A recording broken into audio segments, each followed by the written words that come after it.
Biyya ishee keessa hiyyeessa kan jedhame namni tokko hin jiru.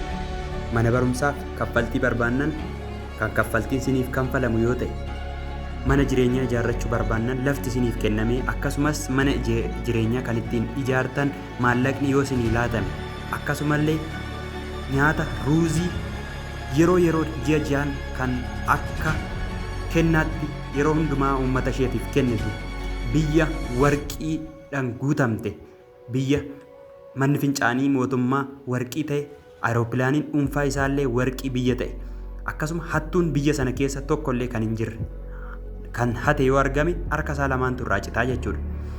Biyya kanan isin daawwachiisa. Biyyi kun Biruu Naayil jedhamti.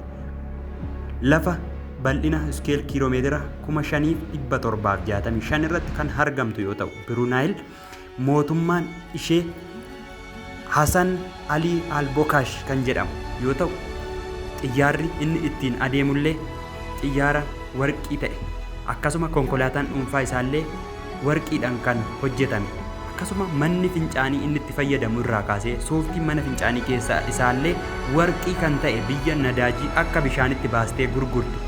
Ameerikaa keessallee namoonni achi keessatti argaman jiraattonni magaalaa Biruu Naayil Ameerikaa keessa deemanii tuuristii gochuudhaaf viizaa tokkollee biyyoonni Ameerikaa kan irraan barbaanne biyya Biruu Naayil jedhamtuun isin daawwachiisa. Keessattuu dhalataa biyya sanii ta'uu duwwaadha kan isinirraa barbaachisu. Wanti hundinuu wanti namaaf barbaachisu hundinuu kan isiniif kennamu yoo ta'u, akkasuma taaksii yookiin gibira kan hin funaanne, biyya beenzila yookiin boba'aa akka bishaanitti baastee gurgurtu. Ameerikaa, Chaayinaa, biyyoonni addunyaa hundi waa'ee Biruu Naayil kan tokkollee hin dubbanne yoo ta'u,